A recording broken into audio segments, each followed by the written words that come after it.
Welcome back. ഇപ്പോൾ നമ്മൾ KTET category 2 science 2024 ഏപ്രിലിൽ നടന്ന ക്വസ്റ്റ്യൻ പേപ്പർ ആയിരുന്നു ഡിസ്കസ് ചെയ്തുകൊണ്ടിരുന്നത്. അപ്പോൾ നമുക്ക് അതിൻ്റെ ബാലൻസ് ക്വസ്റ്റ്യൻസ് നോക്കാം. ക്വസ്റ്റ്യൻ നമ്പർ 19, മനുഷ്യരക്തത്തിന്റെ pH ഏകദേശം ഡാഷ് ആണ്. അപ്പോൾ നമുക്കറിയാം ഇത് റിപ്പീറ്റഡ് ആയിട്ട് മിക്കവാറുള്ള ക്വസ്റ്റ്യൻ പേപ്പർ എല്ലാം കാണുന്ന ഒരു ക്വസ്റ്റ്യൻ ആണ്. മനുഷ്യരക്തത്തിന്റെ ഏകദേശം pH എത്രയാണെന്നാണ് ക്വസ്റ്റ്യൻ ചോദിച്ചിരിക്കുന്നത്. ഓപ്ഷൻസ് 7.4, 12, 6, 2 4 ഓപ്ഷൻസ് തന്നിട്ടുണ്ട്. ഏതാണ് മനുഷ്യരക്തത്തിന്റെ ഏകദേശം pH എന്ന് പറയുന്നത് എത്രയാണ്? 7.4 ആണ്. മറന്നു പോകരുത്, ഞാൻ നേരത്തെ പറഞ്ഞതുപോലെ തന്നെ റിപ്പീറ്റഡ് ആയിട്ടുള്ള ഒരു ക്വസ്റ്റ്യൻ ആണ്. അപ്പോൾ മനുഷ്യരക്തം അതായത് ഹ്യൂമൻ ബ്ലഡിന്റെ pH എത്രയാണ്?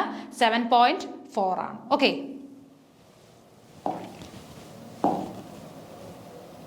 ഓക്കെ, അടുത്ത ക്വസ്റ്റ്യൻ, താഴെ പറയുന്നവയിൽ വൈകാരിക മണ്ഡലത്തിൽ പെടാത്തത് ആര്? വൈകാരിക മണ്ഡലത്തിൽ പെടാത്തത് ആരാണെന്നാണ് ക്വസ്റ്റ്യൻ ചോദിച്ചിരിക്കുന്നത്. പൊരുത്തപ്പെടൽ അഡാപ്റ്റിംഗ്, സ്വഭാവ രൂപീകരണം ക്യാരക്ടറൈസേഷൻ, സംഘാടനം ഓർഗനൈസിങ്, മൂല്യവൽക്കരിക്കൽ വാല്യൂയിങ്. 4 ഓപ്ഷൻസ് ആണ് കൊടുത്തിരിക്കുന്നത്. അപ്പോൾ ഈ ഗ്രൂപ്പിൽ വരാത്ത അല്ലെ വൈകാരിക മണ്ഡലത്തിൽ വരാത്ത ആൾ ആരാണെന്നാണ് ചോദിച്ചിരിക്കുന്നത്. പൊരുത്തപ്പെടലാണോ, സ്വഭാവ രൂപീകരണമാണോ, സംഘാടനമാണോ, മൂല്യവൽക്കരിക്കലാണോ? ഏതാണ് വരുന്നത്? അഡാപ്റ്റിംഗ് അല്ലെങ്കിൽ പൊരുത്തപ്പെടലാണല്ലേ ഈ ഒരു ഗ്രൂപ്പിൽ. ഒരു വൈകാരിക മണ്ഡലത്തിൽ ആ ഒരു ഗ്രൂപ്പിൽ ഇൻക്ലൂഡഡ് അല്ലാത്ത ഏതാണ്? അഡാപ്റ്റിംഗ് ആണ്, അല്ലെങ്കിൽ എന്താണ്? പൊരുത്തപ്പെടലാണ്. ബാക്കിയെല്ലാം വൈകാരിക മണ്ഡലത്തിൽ വരുന്ന കാര്യങ്ങൾ തന്നെയാണ്. ഈ പറയുന്ന ക്യാരക്ടറൈസേഷൻ ആണെങ്കിലും ഓർഗനൈസിങ് ആണെങ്കിലും വാല്യൂയിങ് ആണെങ്കിലും എല്ലാം എന്താണ്? വൈകാരിക മണ്ഡലത്തിൽ വരുന്ന കാര്യങ്ങളാണ്. ഓക്കെ, അപ്പൊ അതിൽ വരാത്തത് ഏതാണ്? പൊരുത്തപ്പെടൽ അഥവാ അഡാപ്റ്റിംഗ് ആണ്. ഓക്കെ, അടുത്ത ക്വസ്റ്റ്യൻ, മിന്നൽ രക്ഷാചാലകം കണ്ടെത്തിയത്. മിന്നൽ രക്ഷാചാലകം അല്ലെങ്കിൽ ലൈറ്റ്നിങ് കണ്ടക്ടർ കണ്ടെത്തിയത് ആരാണെന്നാണ് ചോദ്യം. Michael Faraday, Benjamin Franklin, Max Planck, John Dalton. ആരാണ് മിന്നൽ രക്ഷാചാലകം അല്ലെങ്കിൽ ലൈറ്റ്നിങ് കണ്ടക്ടർ കണ്ടെത്തിയത്? ആരാണ്? ബെഞ്ചമിൻ ഫ്രാങ്ക്ലിൻ അല്ലേ? ബെഞ്ചമിൻ ഫ്രാങ്ക്ലിൻ ആണ് എന്ത് കണ്ടെത്തിയത്? മിന്നൽ രക്ഷാചാലകം കണ്ടെത്തിയത്. മൈക്കിൾ ഫാരഡെ അറിയാമല്ലോ അല്ലേ? അതേപോലെ മാക്സ് പ്ലാങ്ക് എന്താണ്? ക്വാണ്ടം തിയറി കണ്ടെത്തിയത് ആരാണ്? മാക്സ് പ്ലാങ്ക് ആണ്. ജോൺ ഡാൾട്ടൺ ആണെങ്കിൽ പരിണാമ സിദ്ധാന്തം അല്ലേ? എവല്യൂഷൻ തിയറി കണ്ടെത്തിയത് ജോൺ ഡാൾട്ടൺ.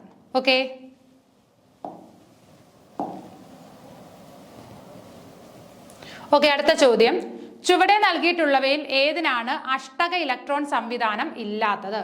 അപ്പം അഷ്ടക ഇലക്ട്രോൺ അതായത് എന്താണ്? ഔട്ടർ ഷെല്ലിൽ 8 ഇലക്ട്രോൺസ് കംപ്ലീറ്റ് ആവാത്ത അയോൺസ് ഏതാണെന്നാണ് ചോദിച്ചിരിക്കുന്നത്. ഇവിടെ ഓപ്ഷൻസിൽ ഇവിടെ ഒരു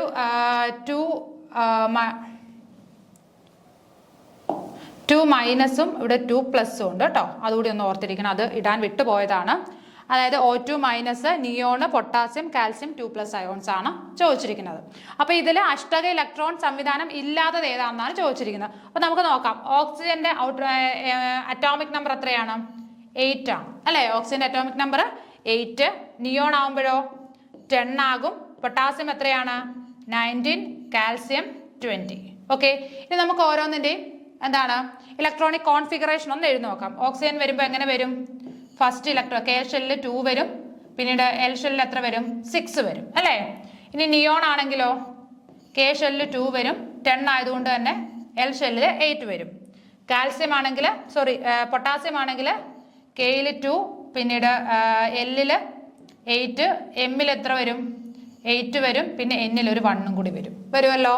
ഇനി ലാസ്റ്റ് 1 ഏതാണ്? കാൽസ്യം ആണ്. കാൽസ്യം 20 ആണ്. അപ്പൊ എത്ര വരും? 2, 8, 8, 2 വരും. ഓക്കെ ആണല്ലോ. ഇനി ഇവിടെ ശ്രദ്ധിക്കേണ്ട കാര്യം, ഓക്സിജൻ 2 മൈനസ് ആണ്. രണ്ട് എണ്ണം ആഡ് ആയിട്ടുണ്ട് അല്ലേ? അപ്പൊ എപ്പോഴും നമ്മൾ ഈ മൈനസ് എന്നുള്ള സിമ്പിൾ കാണുമ്പോൾ എന്താണ്? അവർ 2 ഇലക്ട്രോൺ അവർക്ക് ഷെയർ ചെയ്തു, അവർക്ക് 2 എണ്ണം എക്സ്ട്രാ കിട്ടി. അപ്പൊ എന്താവും?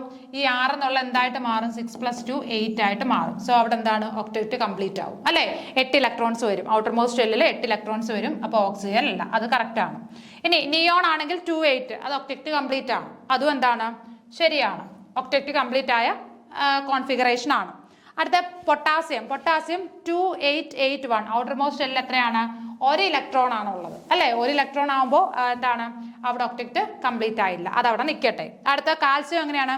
2, 8, 8, 2 ആണ് വരുന്നത്. അവിടെയും എന്താണ്? 2 ഇലക്ട്രോൺസ് ഔട്ടർ മോസ്റ്റ് ഷെല്ലുണ്ട്. പക്ഷെ ഇവിടെ എന്താണ്?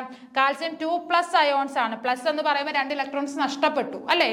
അപ്പൊ ഈ 2 എണ്ണം ഇവിടെ ഇല്ല, ഇവിടെ ഇല്ല. അപ്പൊ അതിന്റെ എന്താണ്? ഒക്ടറ്റ് കംപ്ലീറ്റ് ആയിട്ടിരിക്കുകയാണ്. 2, 8, 8 ഒക്ടറ്റ് കംപ്ലീറ്റ് ആണ്. സോ അപ്പോൾ അഷ്ടക ഇലക്ട്രോൺ സംവിധാനം ഇല്ലാത്ത എന്ന് പറയുന്നത് ഏതാണ്? പൊട്ടാസ്യം ആണ്. ഓപ്ഷൻ സി പൊട്ടാസ്യം 2881 എന്ന് വരും അല്ലേ. 8+2 10, 10+8 പിന്നീട് 1 കൂടി വരും. ഇപ്പോൾ 2881 എന്ന് പറയുന്ന ഇലക്ട്രോണിക് കോൺഫിഗറേഷൻ ഉള്ള പൊട്ടാസ്യമാണ് അഷ്ടക ഇലക്ട്രോൺ സംവിധാനം ഇല്ലാത്ത ഇലക്ട്രോൺ അല്ലെങ്കിൽ എലമെന്റ് എന്ന് പറയുന്നത്. ക്ലിയർ ആയല്ലോ. അടുത്ത ക്വസ്റ്റ്യൻ, മണ്ണിൽ സ്വതന്ത്രമായി കാണപ്പെടുന്ന നൈട്രോജൻ ഫിക്സിംഗ് ബാക്ടീരിയ. അപ്പം മണ്ണിൽ സ്വതന്ത്രമായിട്ട് കാണപ്പെടുന്ന നൈട്രോജൻ ഫിക്സിംഗ് ബാക്ടീരിയ ഏതാണെന്നാണ് ചോദിച്ചിരിക്കുന്നത്. Azotobacter, nitrosomonas, pseudomonas, rhizobium. ഇതിൽ നൈട്രോജൻ ഫിക്സിംഗ് ബാക്ടീരിയ ഏതൊക്കെയാണ്? രണ്ടെണ്ണമേ ഉള്ളൂ അല്ലേ. അസറ്റോബാക്ടറും അതേപോലെ തന്നെ റൈസോബിയം. ബാക്കി രണ്ടും ബാക്ടീരിയാസ് ആണ്, പക്ഷെ എന്താണ്, നൈട്രോജൻ ഫിക്സിംഗ് ബാക്ടീരിയ അല്ല. അതിൽ തന്നെ മണ്ണിൽ സ്വതന്ത്രമായിട്ട് കാണപ്പെടുന്ന ആരാണ്? അസറ്റോബാക്ടർ ആണ് അല്ലേ. അസറ്റോബാക്ടർ ആണ് മണ്ണിൽ സ്വതന്ത്രമായിട്ട് കാണപ്പെടുന്നത്. ഓക്കെ, അപ്പൊ മണ്ണിൽ സ്വതന്ത്രമായിട്ട് കാണപ്പെടുന്ന നൈട്രോജൻ ഫിക്സിംഗ് ബാക്ടീരിയ എന്ന് പറയുന്നത് ഏതാണ്? അസറ്റോബാക്ടർ. നമുക്ക് തന്നിരിക്കുന്ന ഓപ്ഷനിലോ ആര് കൂടി ഉണ്ട് നൈട്രോജൻ ഫിക്സിംഗ് ബാക്ടീരിയ? റൈസോബിയം ഒരു നൈട്രോജൻ ഫിക്സിംഗ് ബാക്ടീരിയ ആണ്, പക്ഷെ സ്വതന്ത്രമായിട്ട് കാണപ്പെടുന്ന നൈട്രോജൻ ഫിക്സിംഗ് ബാക്ടീരിയ എന്ന് പറയുന്നത് ഏതാണ്? അസറ്റോബാക്ടർ ആണ്. അടുത്ത ചോദ്യം, കൃത്രിമ റബ്ബർ അല്ലാത്തത് ഏത്? കൃത്രിമ അതായത് സിന്തറ്റിക് റബ്ബർ അല്ലാത്തത് ഏതാണെന്നാണ് ചോദിച്ചിരിക്കുന്നത്. Neoprene, ബ്രൂണ N, ബ്രൂണ S, nylon 66. 4 എണ്ണം തന്നിട്ടുണ്ട്. അതിൽ കൃത്രിമ റബ്ബർ അല്ലാത്തത് ഏതാണ് വരുന്നത്? നൈലോൺ 66 ആണ് വരുന്നത് അല്ലേ. നൈലോൺ 66 ആണ് അത് നാച്ചുറൽ റബ്ബർ ആണ്. ബാക്കി എല്ലാം എന്താണ്? സിന്തറ്റിക് റബ്ബേഴ്സ് ആണ്. അപ്പോൾ റബ്ബറിന് 2 തരത്തിൽ നമ്മൾ ഡിവൈഡ് ചെയ്തിട്ടുണ്ട്. നാച്ചുറൽ റബ്ബർ എന്നും സിന്തറ്റിക് റബ്ബർ എന്നും 2ആയിട്ട് ഡിവൈഡ് ചെയ്തിട്ടുണ്ട്. അതിൽ സിന്തറ്റിക് റബ്ബർ ഏതൊക്കെയാണ്?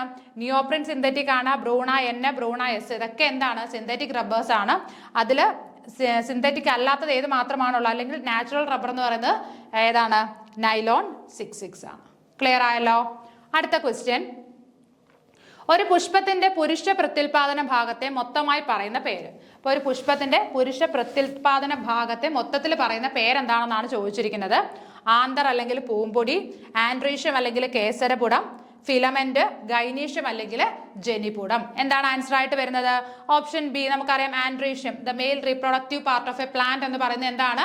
ആൻഡ്രീഷ്യം ആണ് അല്ലെ. ജനിപുടം എന്ന് മലയാളത്തിൽ പറയാം. ആൻഡ്രീഷ്യം ആണ് mail reproductive part of A flower. Plant അല്ല, ഫ്ലവർ എന്ന് പറയുന്നത്. ഓക്കെ, ആൻഡ്രീഷ്യം ആണ്.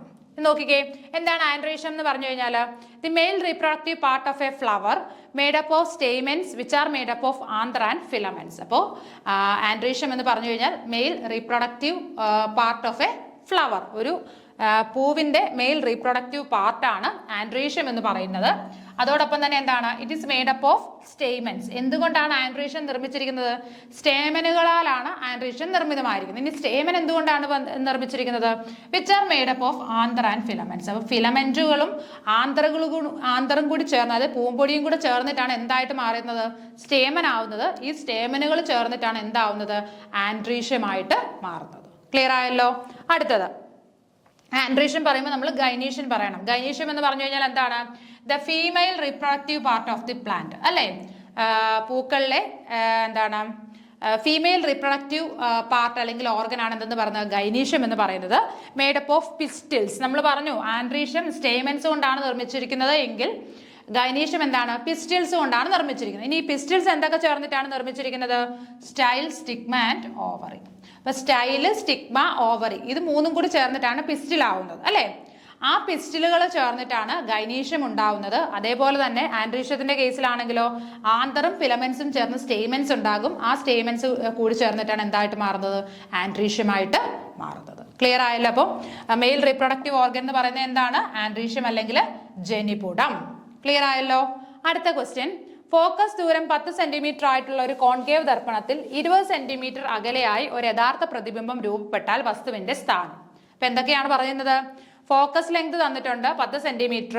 പിന്നീട് എന്താണ്? ദർപ്പണത്തിന്റെ കോൺകേവ് ദർപ്പണത്തിൽ 20 സെന്റിമീറ്റർ അകലെയായിട്ട് ഒരു യഥാർത്ഥ പ്രതിബിംബം രൂപപ്പെട്ടാൽ വസ്തുവിന്റെ സ്ഥാനമാണ് ചോദിച്ചിരിക്കുന്നത്. എവിടെയായിരിക്കും വസ്തുവിന്റെ സ്ഥാനം വരുന്നത്? പോളിൽ നിന്ന് 20 സെന്റിമീറ്റർ അകലെയായിരിക്കും വരുന്നത്. ഓക്കെ, പോളിൽ നിന്ന് 20 സെന്റിമീറ്റർ അകലം വെച്ചാൽ മാത്രമേ അവിടെ എന്താണ്? ഫോക്കൽ ലെങ്ത് 10 സെന്റിമീറ്ററും അതേപോലെ തന്നെ എന്താണ്? അതിന്റെ ഇമേജ് 20 സെന്റിമീറ്റർ അകലെയായിട്ട് നമുക്ക് കിട്ടുകയുള്ളൂ. ക്ലിയർ ആയല്ലോ. അടുത്ത ക്വസ്റ്റ്യൻ, വ്യക്തമായ ന്യൂക്ലിയസ് ഇല്ലാത്ത കോശങ്ങളാണ് ഡാഷ്. അപ്പൊ വ്യക്തമായിട്ട് ന്യൂക്ലിയസ് ഇല്ലാത്ത കോശങ്ങളെ അറിയപ്പെടുന്ന പേരെന്താണ്? നോക്കിക്കേ, എപ്പിത്തീലിയൽ കോശം, യൂകാരിയോട്ടിക് കോശം, പ്രോക്യാരിയോട്ടിക് കോശം, അസ്ഥികോശം. 4 ഓപ്ഷൻസ് ആണ് തന്നിരിക്കുന്നത്. ഇതിൽ വ്യക്തമായിട്ട് ന്യൂക്ലിയസ് ഇല്ലാത്ത കോശങ്ങളെ എന്ത് പേര് പറയും? എന്ത് പറയും? പ്രോക്യാരിയോട്ടിക് കോശങ്ങൾ എന്ന് പറയും അല്ലേ. ഒരു ഡിഫൈൻഡ് ന്യൂക്ലിയസ് ഇല്ലാത്ത സെല്ലുകളെയാണ് നമ്മൾ എന്തെന്ന് പറഞ്ഞത്? പ്രോക്യാരിയോട്ടിക് സെൽ എന്നും. ഡിഫൈൻഡ് ന്യൂക്ലിയസ് ഉണ്ട് എന്നുണ്ടെങ്കിൽ നമ്മൾ അതിനെ എന്ത് പറയും? യൂക്യാരിയോട്ടിക് സെൽ എന്നും പറയും അല്ലേ. അപ്പോൾ ഓർത്തിരിക്കുക, വ്യക്തമായ ന്യൂക്ലിയസ് ഇല്ലാത്ത കോശങ്ങളെ നമ്മൾ എന്ത് പേര് പറയും? പ്രോക്യാരിയോട്ടിക് കോശം അല്ലെങ്കിൽ പ്രോക്യാരിയോട്ടിക് സെൽ എന്ന് പറയും. ഓക്കെ, അടുത്ത ചോദ്യം, ഫിലോസഫിയ നാച്ചുറാലിസ് പ്രിൻസിപ്പിയ മാത്തമാറ്റിക്കയുടെ രചയിതാവ് ആരാണ്? അപ്പോൾ വളരെ ലെങ്തി ആയിട്ട് പേരുള്ള ഒരു ബുക്കാണ് Philosophiae Naturalis Principia Mathematica. Philosophiae Naturalis Principia Mathematica എന്ന് പറയുന്ന ബുക്കിന്റെ ഓഥർ ആരാണെന്നാണ് ക്വസ്റ്റ്യൻ ചോദിച്ചിരിക്കുന്നത്. Albert Einstein, Isaac Newton, Charles Darwin, Marie Curie. ആരാണ് വരുന്നത്? ആരാണ് ആൻസർ വരുന്നത്? Isaac Newton. അപ്പൊ ഐസക് ന്യൂട്ടൺ എഴുതിയ ഒരു ബുക്കാണ് ഫിലോസഫിയ നാച്ചുറാലിസ് എന്താണ് Principia Mathematica. Philosophiae Naturalis Principia Mathematica എന്ന് പറയുന്ന ബുക്ക് എഴുതിയത് ആരാണ്? ഐസക് ന്യൂട്ടൺ ആണ്. ഓക്കെ, അടുത്ത ക്വസ്റ്റ്യൻ, ചുവടെ തന്നിരിക്കുന്നവയിൽ അതിശ അളവ് അല്ലാത്തതേത്? അതിശ അളവ് ഏതാണ്? സ്കേലാർ ക്വാണ്ടിറ്റി അല്ലാത്തത് ഏതാണെന്നാണ് ക്വസ്റ്റ്യൻ ചോദിച്ചിരിക്കുന്നത്. സാന്ദ്രത, ഊർജം, ഭാരം, വേഗം. 4 ഓപ്ഷൻസ് തന്നിട്ടുണ്ട്. ഇതിൽ അതിശ അളവ് അല്ലാത്തത് ഏത് എന്ന് വെച്ചാൽ എന്താണ്? വെക്ടർ ക്വാണ്ടിറ്റി ഏതാണെന്നാണ് ക്വസ്റ്റ്യൻ ചോദിച്ചിരിക്കുന്നത് അല്ലേ. അപ്പൊ ഇവിടെ ഏതൊക്കെയാണ്? സാന്ദ്രത, ഊർജം, ഭാരം, വേഗം. ഏതാണ് വരുന്നത്? ഭാരമാണ് വരുന്നത് അല്ലേ. ഭാരം എന്ന് പറയുന്നത് എന്താണ്? ഒരു വെക്ടർ ക്വാണ്ടിറ്റിയാണ്. വെയിറ്റ് എന്ന് പറയുന്നത് എന്താണ്? ഒരു വെക്ടർ ക്വാണ്ടിറ്റിയാണ്. സാന്ദ്രതയും ഊർജവും വേഗവും എല്ലാം എന്താണ്? സ്കേലാർ ക്വാണ്ടിറ്റീസ് ആണ്. എന്താണ് ഈ വെക്ടർ ആൻഡ് സ്കേലാർ ക്വാണ്ടിറ്റീസ് എന്ന് പറഞ്ഞാൽ നമ്മൾ ഡയറക്ഷൻ പറയുന്ന ഒരു ക്വാണ്ടിറ്റി ആണ് എന്നുണ്ടെങ്കിൽ അതിനെ നമ്മൾ എന്തെന്ന് പറയും? വെക്ടർ ക്വാണ്ടിറ്റി അഥവാ സദിശ അളവ് എന്ന് പറയും. ഡയറക്ഷൻ ഇല്ലാതെയാണ് പറയുന്നതെങ്കിൽ അതിനെ നമ്മൾ എന്തെന്ന് പറയും? അദിശ അളവ് അല്ലെങ്കിൽ സ്കേലാർ ക്വാണ്ടിറ്റി എന്ന് പറയും. അപ്പം ഡയറക്ഷനെ ബേസ് ചെയ്തിട്ടാണ് നമ്മൾ ഇതിനെ എന്താണ് ഈ അളവുകളെ രണ്ടായിട്ട് തിരിച്ചിരിക്കുന്നത്. ഡയറക്ഷൻ പറയുന്നതാണെങ്കിൽ വെക്ടർ അല്ലെങ്കിൽ സദിശ അളവ്, ഡയറക്ഷൻ ഇല്ല എന്നുണ്ടെങ്കിൽ സ്കേലാർ അല്ലെങ്കിൽ അദിശ അളവ് എന്ന് പറയും. അപ്പൊ ഇവിടെ സദിശ എന്താണ് ചോദിച്ചിരിക്കുന്നത്? അദിശ അളവ് അല്ലാത്തത് ഏത്? സദിശ അളവ് ഏതെന്നാണ് ക്വസ്റ്റ്യൻ ചോദിച്ചിരിക്കുന്നത്. ഏതാണ് ആൻസർ വരുന്നത്? ഭാരം. വെയിറ്റ് എന്താണ്? ഒരു വെക്ടർ ക്വാണ്ടിറ്റിയാണ്. ഓക്കെ, നോക്കിക്കേ, ഇവിടെ കുറച്ച് ക്വാണ്ടിറ്റീസ് സ്കേലാർ വെക്ടർ ക്വാണ്ടിറ്റീസ് കൊടുത്തിട്ടുണ്ട്. അത് നിങ്ങളൊന്ന് നോക്കുക. സ്കേലാർ ക്വാണ്ടിറ്റീസിൽ വരുന്ന ഏതാണ്? മാസ്. മാസ് എന്ന് പറയുമ്പോൾ എന്താണ്? പിണ്ഡം. ഭാരം എന്ന് പറഞ്ഞു കഴിഞ്ഞാൽ വെയിറ്റ് ആണ്. മാസ് പിണ്ഡമാണ്. അത് ഓർത്തിരിക്കുക. Volume, density, work, speed, energy, power, area, volume, time, temperature, distance, current, potential difference, resistance, charge. ഇതെല്ലാം എന്താണ്? Scalar quantities. ഇതിന്റെ ഒന്നും കൂടെ നമ്മൾ എന്ത് പറയില്ല? ഡയറക്ഷൻ പറയില്ല. ഓക്കെ, ഇനി വെക്ടർ ക്വാണ്ടിറ്റീസ് ഏതൊക്കെയാണ്? Displacement, velocity, acceleration, force, weight, impulse, pressure, momentum, gravity, torque, electric field, magnetic field, angular velocity, angular momentum, electric flux, angular acceleration. ഇതിൻ്റെയൊക്കെ കൂടെ എന്താണ്? നമ്മൾ ഡയറക്ഷൻ പറയുന്ന ക്വാണ്ടിറ്റീസ് ആണ്. അതുകൊണ്ട് ഇതെല്ലാം എന്താണ്?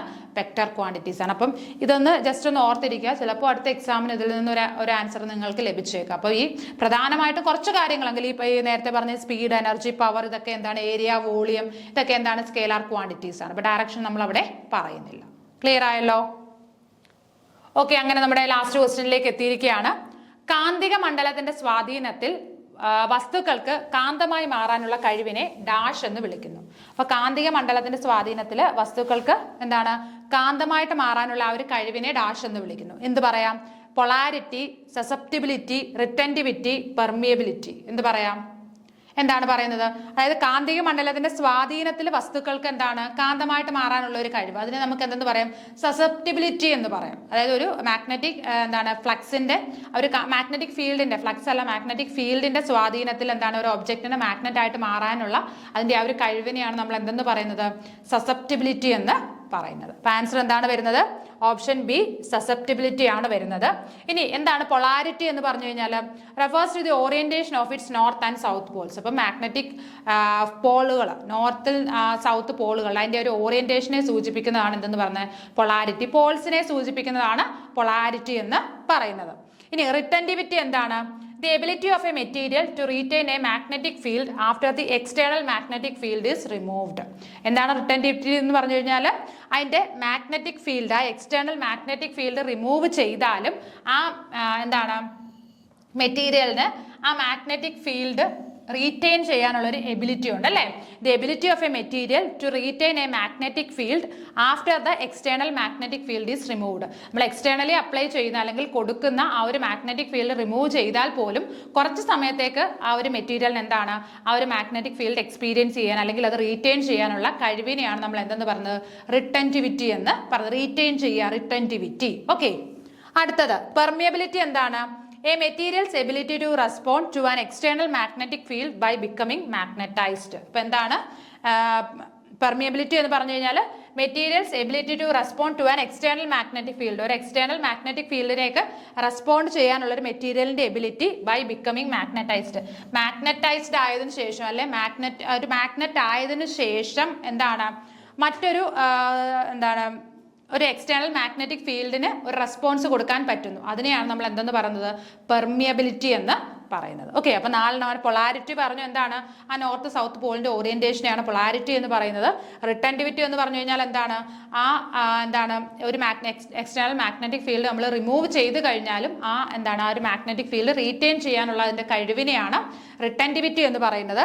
പെർമിയബിലിറ്റി എന്ന് പറഞ്ഞു കഴിഞ്ഞാലോ മാഗ്നറ്റൈസ്ഡ് ആയതിനു ശേഷവും ആ ഒരു എക്സ്റ്റേണൽ മാഗ്നറ്റിക് ഫീൽഡിനോട് റെസ്പോണ്ട് ചെയ്യാനുള്ള കഴിവ്, അതിനെയാണ് എന്തെന്ന് പറയുന്നത്? പെർമിയബിലിറ്റി എന്ന് പറയുന്നത്. സസെപ്റ്റിബിലിറ്റി എന്ന് പറഞ്ഞു കഴിഞ്ഞാൽ ആ ഒരു മാഗ്നറ്റിക് ഫീൽഡിനുള്ളിൽ മാഗ്നറ്റായിട്ട് ആക്ട് ചെയ്യാനുള്ള ആ ഒരു കഴിവിനെയാണ് സസെപ്റ്റിബിലിറ്റി എന്ന് പറയുന്നത്. ഓക്കെ,